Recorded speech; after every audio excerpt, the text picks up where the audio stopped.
सभी का आयु नव्या ब्लॉग में। तो गाइस मैं बहुत ही अच्छे अपने घर में स्वस्थ और मस्त हूँ। आशा करती हूँ कि आप लोग भी अपने घर में स्वस्थ और मस्त होंगे। तो गाइस आप लोग देख सकते हैं कि आज बहुत ही अच्छा मौसम हो रहा है। थोड़ी सी हल्की सी धूप हो रही है बट हवा बहुत ही अच्छी चल रही है। बाकी पीछे आप लोग देख ही रहे होंगे।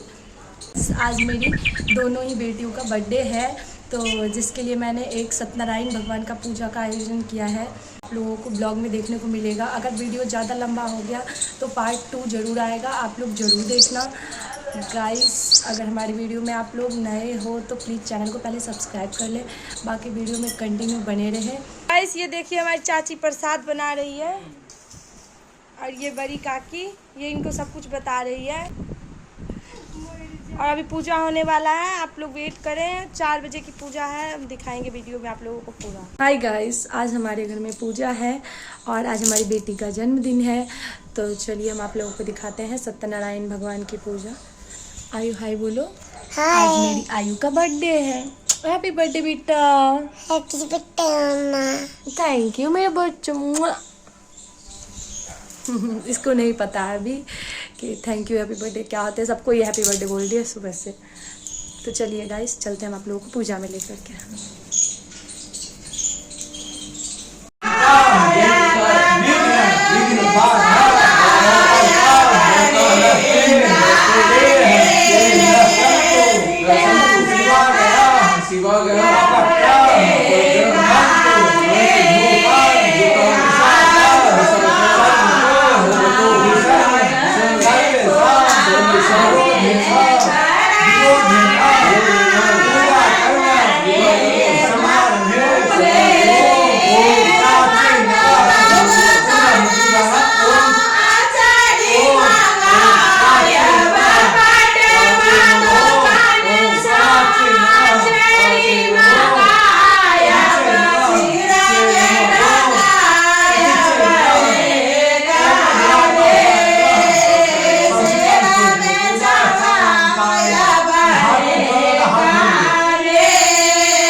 बच्चा सज्जन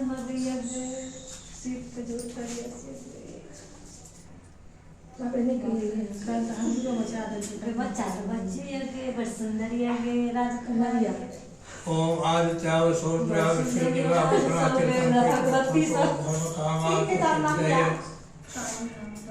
आधा के काली का बजरंग बली ब्राह्मण ब्राह्मण इसमें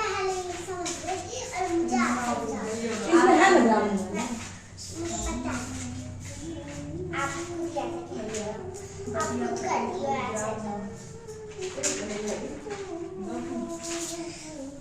बटिया का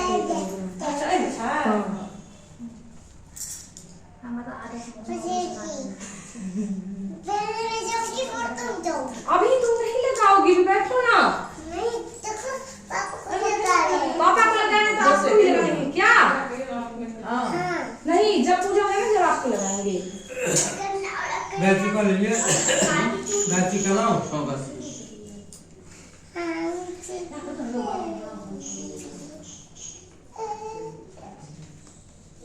बैठ जाओ ऊपर सोते वैसे भी कोई पर जा ऊपर पहले ओम आग कृष्ण आग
चंद्रमा देवता वृषभो देवता रुद्रा देवता च देवता मरुतो देवता ऋषे देवा देवता यतुरि देव चंद्रो देवता वर्णो देवतां देवहं शान्तिरन्तरिक्ष शान्ते पृथ्वी शान्तिरापः शान्तिरूपतया शान्ते परपतयः ओम सीता राम लक्ष्मण ध्यान नमः एतान तुलसी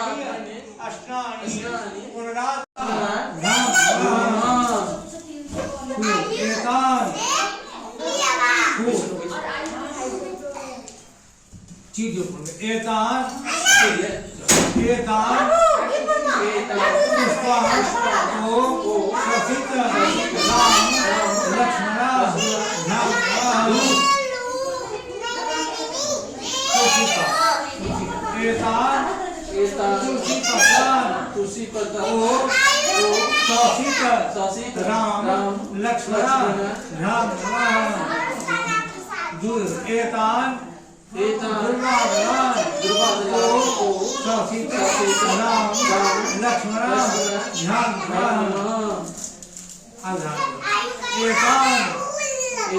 गंध पुष्प धूप दीप तांबूल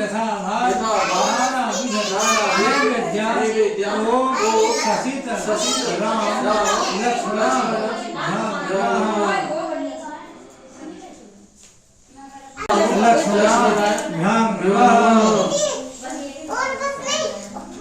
ज्योति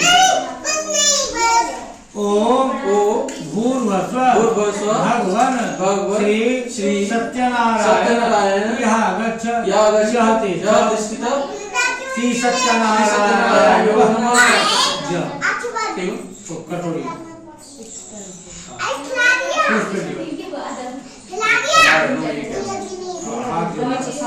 ओम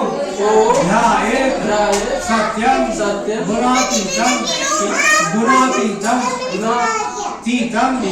गुणातीतम समन्वितम लोकनाथम पीताम्बर हरिम इंदिवर शंकरौ सांग सवाहन सपरिवार सहित यहाँ गच्छत यह तिष्ठत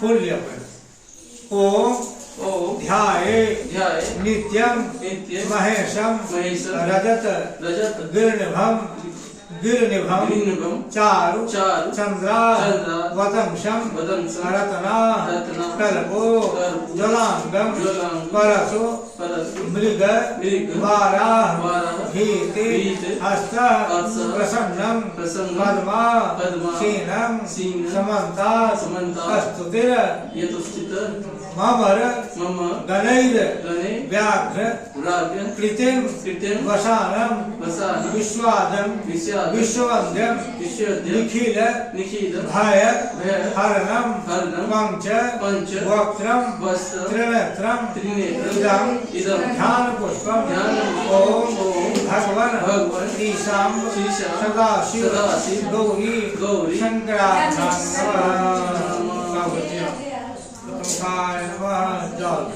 एतानि कार्याणि अर्घाचमनीय अस्नानीय पुनरात्मनीय ओम श्री गौरी शंकराभ्यां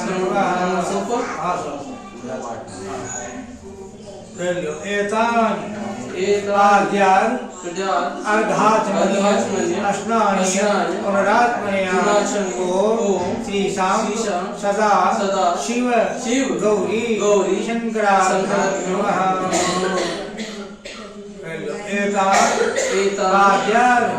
अर्घाचमनीय अस्नानीय पुनरात्मनीय ओम श्री शाम सदाशिव महामृत्युंजय देवता श्री गौरी शंकराभ्यां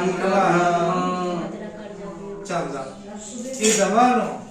इदमनु लेपनम ओम श्री गौरी शंकराभ्यां इदम अक्षतम ओम श्री शांब सदाशिव गौरी शंकराभ्यां बोल एतानि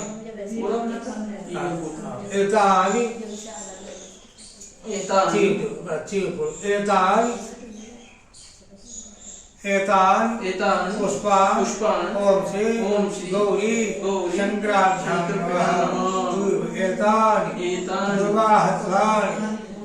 दुर्वाहतानि ओम श्री गौरी शंकराभ्यां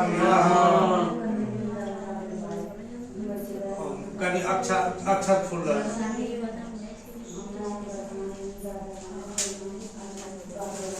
फूल तो चोर हाँ अक्षत ओम क्षितिमूर्ते नमः सकल छोड़ ओम जलमूर्ते नमः ओम रुद्रमूर्ते नमः ओम अष्टमूर्ते नमः ओम क्षितिमूर्ते नमः ओम अष्टमूर्ते नमः ओम यजमान मूर्ते नमः यजमान मूर्ते नमः ओम गौरी शंकराभ्यां नमः एतान गंध पुष्प धूप दीप तांबूल नैवेद्य ओम श्री गौरी शंकराभ्यां इदमात्मने ओम श्री गौरी शंकराभ्यां ओम सौराष्ट्रे सोमनाथम श्रीशैल्ये मल्लिकार्जुनम उज्जैन्यां महाकाल ओंकार ममलेश्वरम परल्यां वैद्य नाथम डाकिन्यां भीम शंकरं सेतुवंदे रामेशं नागेशं दारुका वने वाराह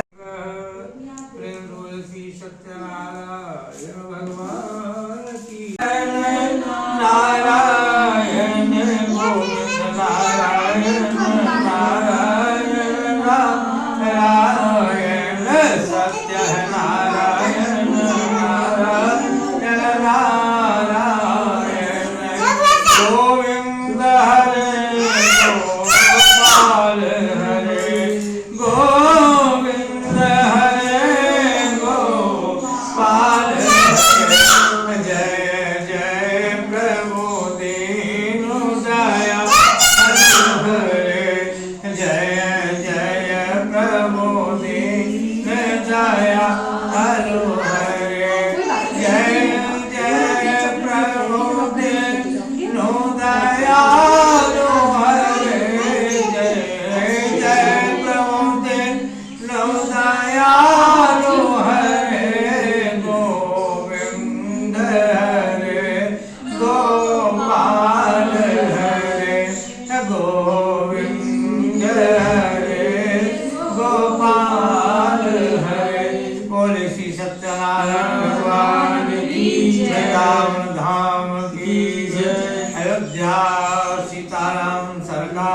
की जय। पवन सुत हनुमान जी महाराज की। ग्राम देवता की जय। कुल देवता की जय। स्थान देवता की जय। जय श्री राधे। एक समय योगी राज नारद जी अपने भक्त की कल्याण की कामना से अनेकों लोकों में विचरण करते हुए मृत्यु लोक पर आए। जब मृत्यु लोक पर पहुंचे तो आने के बाद क्या देखे, यहाँ जितने भी मानव है सभी मनुष्य अपने अपने कर्मों के द्वारा जिसका जैसा कर्म किया हुआ है वैसा तो फल मिलना जरूरी है। सबको फल मिला हुआ है। फल पा करके सभी मानव जो है दुख झेल रहा है। इन मानवों को देखकर नारद जी बहुत दुखी हो गए कि कौन सा ऐसा कार्य करने से इन मनुष्यों का जो पाप कर्म संचित है वो कैसे दूर हो सकेगा और इनका ये जो कष्ट है इससे कैसे उनको मुक्ति मिल सकता है। ऐसा उन्होंने सोचे विचार के विष्णु भगवान के पास गए। जब भगवान के पास गए तो देखे कि भगवान श्वेत वर्ण हैं, सफेद वर्ण के हैं। इनके 4 हाथ है, सहस्त्रों हाथ है, हजारों हाथ है, हजारों आंख है, हजारों पैर है। लेकिन मुख जो है 4 हाथ है। चारों हाथ में किसी हाथ में शंख तो किसी हाथ में गदा, किसी हाथ में पद्म, किसी हाथ में चक्र से सुसज्जित है। ये सब देखते हुए नारद जी बड़े खुश हुए और भगवान को रिझाने लगे, खुश करने लगे। भगवान को सुंदर सुंदर स्तुति सुनाने लगे। बोले हे भगवान, आप अत्यंत शक्ति से संपन्न हैं। मन तथा वाणी भी आपको जीत नहीं सकता, क्योंकि जो कुछ है आप ही हैं। आपका न आदि है, न मध्य है, न अंत है। आप निर्गुण स्वरूप के कारण अपने भक्तों के दुखों को नष्ट करने में लगे रहते हैं। हमारे भक्त को सुख कैसे मिले? आप अपने भक्तों को हर वक्त हर पल सुखी ही देखना चाहते हैं। इसलिए प्रभु मैं आपको प्रणाम करता हूँ, मेरे प्रणाम को स्वीकार करें। नारद इस प्रकार की स्तुति सुनकर भगवान के तो अनन्य भक्त, बहुत प्रेमी भक्त नारद मिल गए हैं। भगवान बड़े खुश हुए। बोले भक्त नारद, आपके मन में क्या है? आपका किस कार्य के लिए यहाँ आगमन हुआ? आप संकोच मत करो, आप बिना संकोच का मुझे बताओ। तब नारद मुनि बोले, हे भगवान, हे कृपालु, हे दया के सागर, पृथ्वी लोक पर यानी मर्त्य भुवन में मृत्यु लोक पर सभी मनुष्य जो जिसका जैसा कर्म किया हुआ है वो अपने अपने कर्मों के अनुसार कोई बैल में, कोई गधा में, कोई घोड़ा में 84 लाख योनि में जो है तो भटक रहा है। योनि के 84 लाख योनि के चक्कर में भटक रहा है। दुख ही दुख मिल रहा है। अपने अपने जिसका अच्छा कर्म है अब दुखों से दुखी हो रहा है। भगवान, अगर मैं आपका सबको सच्चा भक्त हूँ तो मुझ पर कृपा करते हुए बताए उन मनुष्यों का जो दुख है, कष्ट है, वो किस कार्य को करने से वो दूर हो सकता है, उससे उसको मुक्ति मिल सकता है। भगवान जी बोले, हे भक्त नारद, मनुष्यों की भलाई के लिए जो आपने प्रश्न किया अति सुंदर प्रश्न है, इससे सुंदर हो ही नहीं सकता है। और जिस कार्य के लिए करने से मनुष्य मोह से छूट जाता है, भय से मुक्त हो जाता है, वह कथा में सुना रहा हूँ, आप सुन लें। बहुत पुण्य देने वाला स्वर्ग में भी दुर्लभ है, अब पृथ्वी लोक पर दुर्लभ है। एक सुंदर व्रत है, आज मैं खुश होकर आपको सुनाने जा रहा हूँ। सत्यनारायण भगवान का अगर विधि पूर्वक मनुष्य व्रत करे, भगवान का कथा श्रवण करे तो यहाँ तो जीवन पर्यंत मिलेगा ही, अंत में जो है तो मुक्ति को भी पा सकता है। अब भगवान के मतलब सुनते ही नारद जी बोले, उस व्रत का फल क्या है भगवान? किस दिन करना चाहिए, कैसे करना चाहिए, किसने पहले किया और किस दिन यह व्रत करना चाहिए? आप हमें तो कुछ मालूम नहीं, आप जब बता देंगे तभी ना हम इस व्रत को अपनाएंगे। आप विस्तार से बता दें प्रभु। भगवान बोले दुख, बड़े से बड़े दुख, बड़े से बड़े शोक कष्ट आज को दूर करने वाला, जो जिस कामना से भगवान सत्यनारायण का कथा श्रवण करता है उसको अवश्य वैसा फल मिलता है, अच्छा फल मिलता है। जो धन की कामना से करता है उसको धन की वृद्धि होता है, जो पुत्र की कामना से करता है उसको अवश्य पुत्र मिलता है, जो सौभाग्य की कामना से व्रत को करता है उसे अवश्य सौभाग्य की प्राप्ति होती है।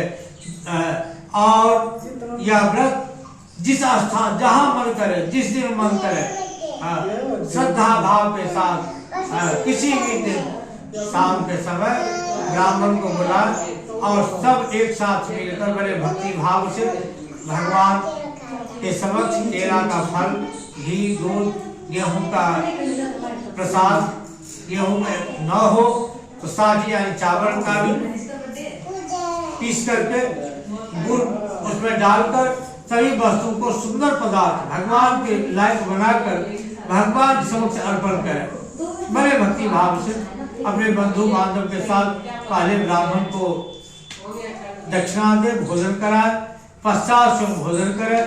कीर्तन आदि का खूब उस दिन जो है कीर्तन का आयोजन होना चाहिए, खूब भजन का आयोजन करना चाहिए, क्योंकि भगवान कीर्तन भजन से ज़्यादा संतुष्टि उनको मिलता है। खूब आनंद के साथ दिन को व्यतीत करना चाहिए। इस तरह व्रत करने पर सारी कामनाएं जो है अवश्य, खासकर इस कलिकाल में कलयुग पर, इस पृथ्वी पर यही एक मोक्ष का सरल उपाय है। श्री सत्यनारायण भगवान की गोविंद जय जय, गोपाल जय जय, गोविंद जय जय, गोपाल जय जय, राधा रमण हरि गोविंद जय जय, राधा रमण हरि गोविंद जय जय, राधा रमण हरि गोविंद जय जय, गोविंद जय जय, गोपाल जय जय, गोविंद जय जय, गोपाल जय जय, राधा रमण हरि गोविंद जय जय, राधा रमण हरि गोविंद जय जय, राधा रमण हरि गोविंद जय जय। श्री सत्यनारायण भगवान की जय। अब सुधी फिर बोले कि हे ऋषिवर, जिसने पहले समय में इस व्रत को किया, अब उनका कथा सुनाने जा रहा हूँ, आप लोग केवल ध्यान से श्रवण करें। सुंदर काशीपुरी नगर में एक बहुत गरीब ब्राह्मण रहता था। वह ब्राह्मण बड़ा दुखी था, उसके पास कुछ नहीं था। वो नित्य दिन पृथ्वी पर विचरण का इस गली से उस गली, उस गली से उस गली आप विचरण करते रहते हैं। क्या कारण है? आप सत्य सत्य मुझको बताओ, क्यों नहीं बताते, क्यों शर्माते हो? अब ब्राह्मण शर्माते शर्माते ब्राह्मण से बोला, हे ब्राह्मण देवता, मैं बहुत गरीब ब्राह्मण हूँ, भिक्षा से अपने परिवार का जीवन यापन चलाता हूँ, मेरे पास कुछ भी नहीं है। हे भगवान, हे ब्राह्मण देवता, यदि आप कोई उपाय जानते हो तो कृपा करते हुए मुझको उस उपाय को बता दो, उस उपाय को मैं अवश्य करूंगा, कि मुझको भिक्षा न मांगना पड़े, कुछ उन्नत की ओर हम बढ़े। अब तो ब्राह्मण बोला कि सत्यनारायण भगवान इस कलिकाल में, कलयुग में ज्यादा फल देने वाले हैं, इसलिए हे ब्राह्मण देवता, अब आप विलंब मत करो, तुरंत भगवान का पूजन करना प्रारंभ कर दो, कथा सुनना आरंभ कर दो। ब्राह्मण का सारा व्रत का विधान बताकर पूरे ब्राह्मण का धारण करने वाले सत्यनारायण भगवान उनको बताकर और खुद अंतर ध्यान हो गए, छिप गए। अब जिस व्रत आप ब्राह्मण मन ही मन विचार करने लगा, कौन उस ब्राह्मण जो मुझको बता गया है उस व्रत को अवश्य मैं करूंगा। जब रात में गया अपने घर पर, जब खाना खाने के पश्चात सोने के लिए गया, उसको नींद नहीं आया, रात भर जागता ही रह गया। तो उसको जो है कब सुबह होगा कि मैं भगवान का व्रत करूंगा, भगवान का पूजन करूंगा, मेरा दूर होगा। उस दिन जब रात सुबह हुआ, अपना दैनिक क्रिया जो था ब्राह्मण देवता किया, और उस दिन जो है सो जहाँ कुछ अच्छे लोग रहते थे, अच्छे मोहल्ला था, उस मोहल्ला में भगवान का प्रेरणा हो गया। जहाँ पर कृपा प्रभु की होगी तहाँ पर कृपा करे सब कोई। जिस पर प्रभु का नजर चला जाए उसको जो है सो मालोमाल होने में या कुछ भी होने में क्या जो है सो विलम्ब देर लगेगा। तो भगवान का कृपा हो गया। उस दिन ब्राह्मण को खूब धन मिल गया। अगर पहले 5 रुपया मिलता था तो उस दिन भगवान का कृपा हो गया, खूब धन मिल गया। बड़ा खुश हुआ ब्राह्मण देवता। अपने घर की ओर प्रस्थान किया। रास्ते में सुंदर सुंदर फल, घी, दूध, गेहूं, व्रत का जो भी सामान होता है सारा कुछ जो है सो ले लिया और अपने घर गया।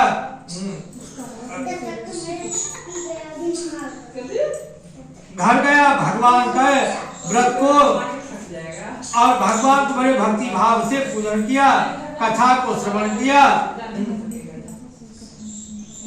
धीरे धीरे सभी पापों से छूटता गया, मोक्ष को प्राप्त कर गया।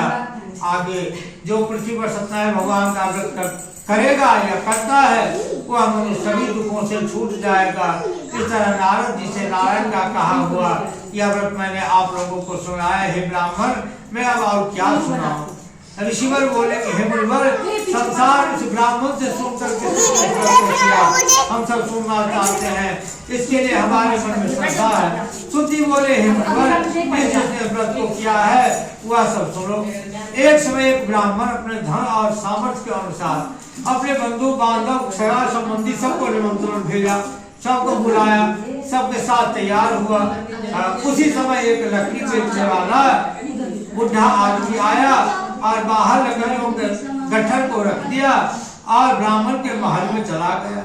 बड़ा दुप्यासा था, लेकिन जब महल में गया तो ब्राह्मण को व्रत करते हुए देखकर ब्राह्मण को नमस्कार किया और कहने लगा, हे ब्राह्मण देवता, आप क्या कर रहे हो? ये सब करने से क्या फल मिलता है?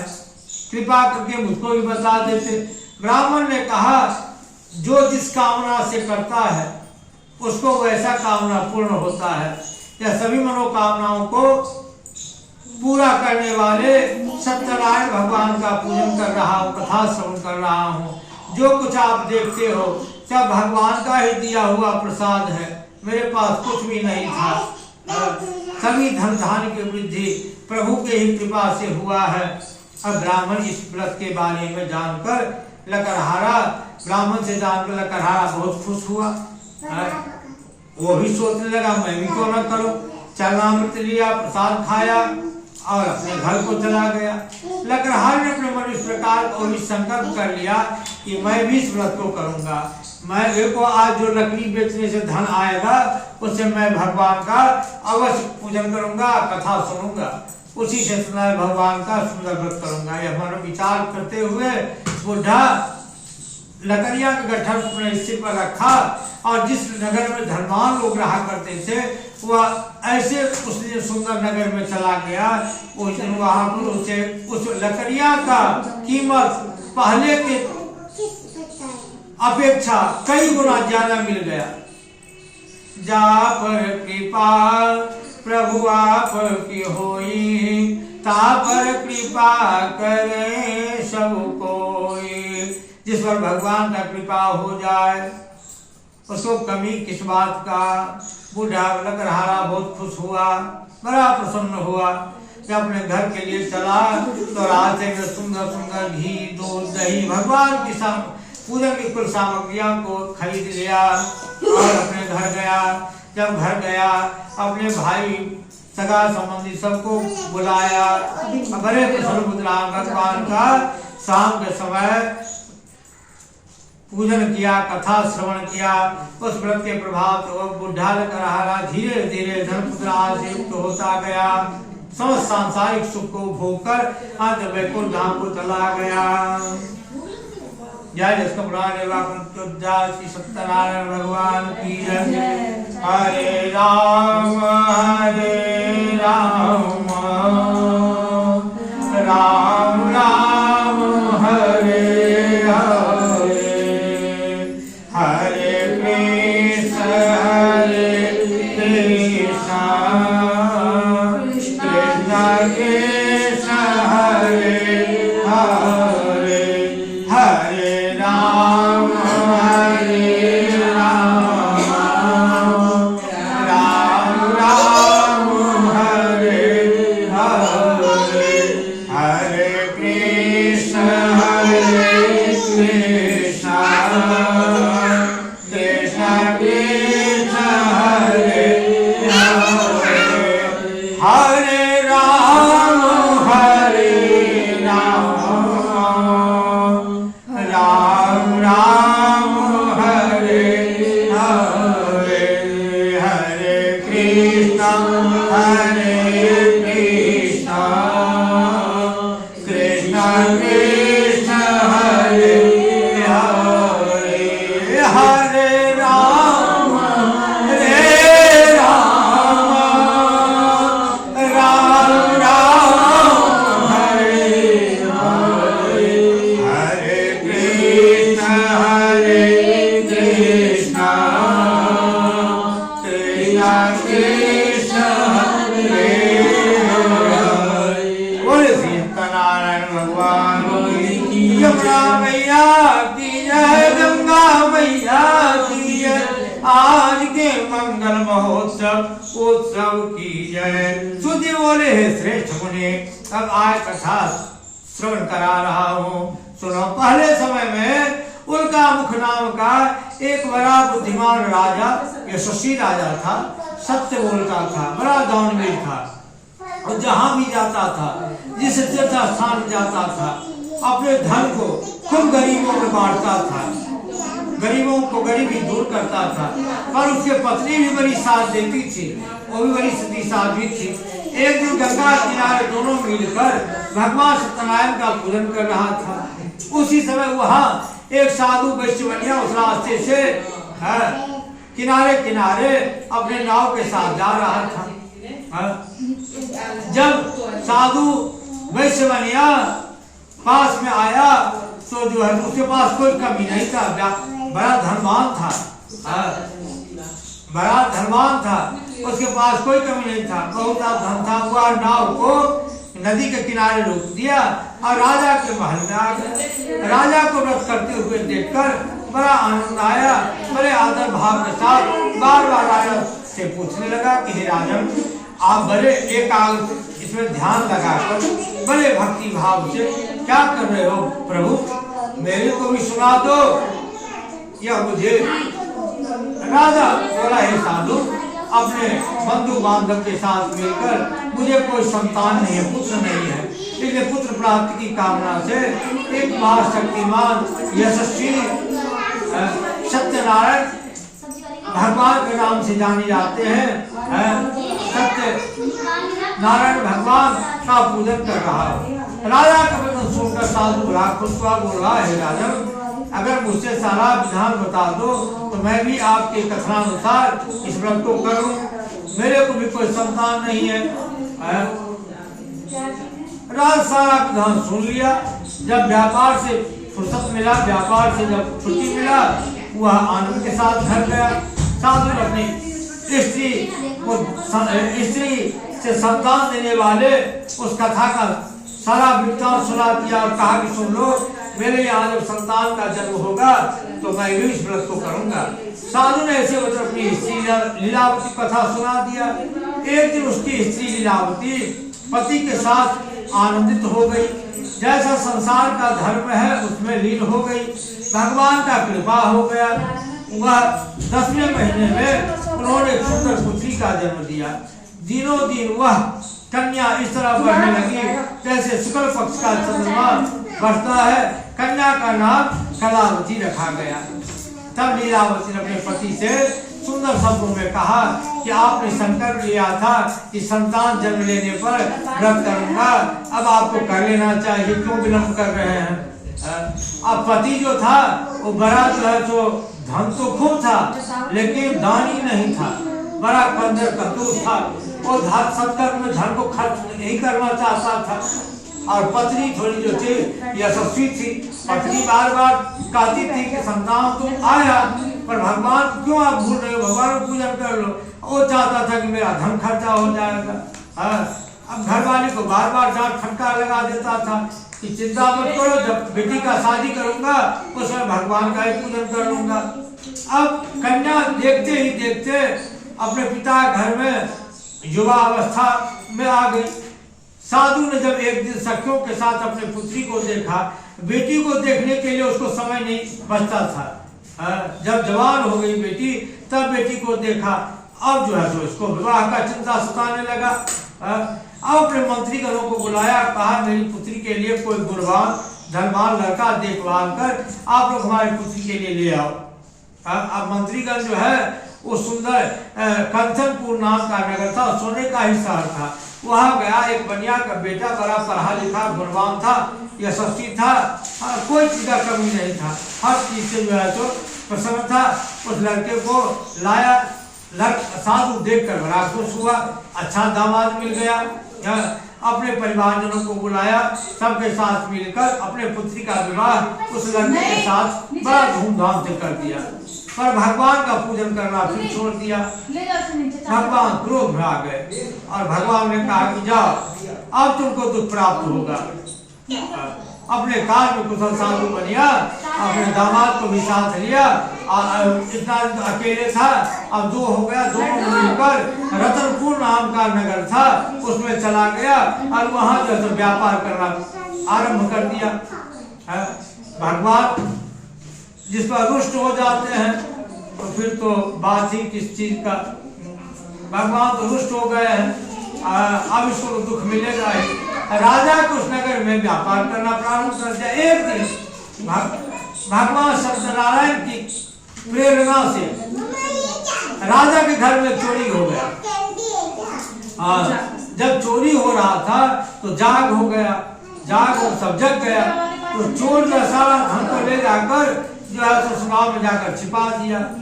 जब ढूंढते ढूंढते राजा का मंत्री उस नाव के पास गया, उस नाव में सारा कुछ छिपा हुआ था धन राजा का। अब दोनों पकड़ में आ गया, समझा यही दोनों चोर है, यही दोनों चोरी करके लाया, दोनों को बांध दिया और राजा के पास जो है तो ले आया। राजा के पास लाकर राजा से बोला, हे राजन, मैं दो चोर को पकड़ लिया हूँ, अगर आप कहें तो इन दोनों को ले जाकर हम कारागार में डाल दें, अब दुख मिलेगा ही। तो भगवान का श्राप लग गया है। घर पर जो बेटी घरवाली थी वो भी दुखी रहने लगी, घर पर भी चोरी हो गया बनिया का। चोर जो कुछ था घर में सब चुरा कर ले गया, हर तरह से दुखी रहने लगा। एक दिन भूख प्यास से दुखी होकर अन्न की चिंता में, अन्न की तलाश में कलावती एक ब्राह्मण के घर गई। जब ब्राह्मण के घर गई जो कुछ खाने पीने के लिए मिल जाएगा वहां, पर जब वहां पहुंची तो ब्राह्मण देवता के घर में पूजन हो रहा था, कथा हो रहा था। जैसे अगर कभी कोई याचक आ जाए कुछ मांगने की लालच से, तो जब यहाँ आएगा तो भी देखेगा कि क्या देंगे हमको, भी तो स्वयं भगवान की सेवा में लगे हुए हैं, कथा सुन रहे हैं। तो वो भी कलावती जाकर वहां बैठ गई, कथा हो ही रहा है तो मैं भी बैठ जाती हूँ, चलो बाद में ही कुछ मिल जाए खाने पीने के लिए। भगवान का फिर कथा सुनी। जब कथा पूर्ण हुआ तो कुछ विलंब से घर गई। माता ने कलावती से कहा अपने बेटी से, ए पुत्री, इतने रात तक तू कहाँ रही, तेरे मन में क्या है, सत्य सत्य बता देना, किसी गलत लड़के के साथ तो नहीं गई थी। तो रोने चिल्लाने लगी, माँ तू शोक मत कर, तो पश्चाताप मत कर, गलत भावना मत कर। मैंने एक ब्राह्मण के घर गई थी कुछ खाने पीने की भावना से। जब वहां पहुंची तो ब्राह्मण के घर में पूजन हो रहा था, मैं भी बैठ गई, कथा पूर्ण हुआ तो प्रसाद लेकर घर आ गई हूँ। अब माँ सुनते ही वह लीलावती भगवान की पूजा प्रारंभ कर दी। जो कुछ था उससे लीलावती ने अपने परिवार और बंधु सहित श्री सत्यनारायण भगवान का पूजन किया और भगवान से ये वर मांग लिया, हे प्रभु, मेरे पति आपके साथ बार बार छल करते हैं, झूठ बोलते हैं, आपका पूजा नहीं करते। हाँ, इसलिए हे प्रभु मेरे पति और दामाद जल्द से जल्द घर आ जाए। भगवान प्रार्थना को सुन लिया, सारे अपराध को क्षमा कर दिया। सत्यनारायण भगवान व्रत से खुश हो गए और राजा को रात में जाकर स्वप्न में दर्शन देकर कहा, भगवान हे राजन सुन लो, ये दोनों चोर नहीं है, इसको तो मेरा श्राप लगा हुआ है, क्योंकि मेरे को बार बार ठग रहा, आज पूजन करूंगा, कल पूजन करूंगा, इसलिए ये दोनों चोर नहीं है। सुन लो, सुबह होते होते इन दोनों को कारागार में तुमने बंद कर रखा है, इनको बाहर कर देना और जो भी तूने धन लिया है इनका सब वापस कर देना। अगर ऐसा तूने नहीं किया तो तेरे पास जो कुछ है सब मैं जलाकर राख कर दूंगा। ऐसा कहकर भगवान का ध्यान हो गए। प्रातः काल रहा तो तूने अपने मंत्रीगणों को बुलाया, सभी पालखनों को बुलाया और रात का दिखा हुआ स्वप्न सबको सुनाया। सभी आश्चर्य में हो गया, पड़ गया, क्या गजब की बात है। सबने राजा को कहा ऐसा बात है क्यों न उन दोनों को कारागार से बाहर कर दिया जाए। दोनों को बाहर लाया गया, आंधी राजा को प्रणाम किया। राजा ने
लो आरती लो, जा जा करो। चल घूमो। आप लोग मेरे को फोन कर दो।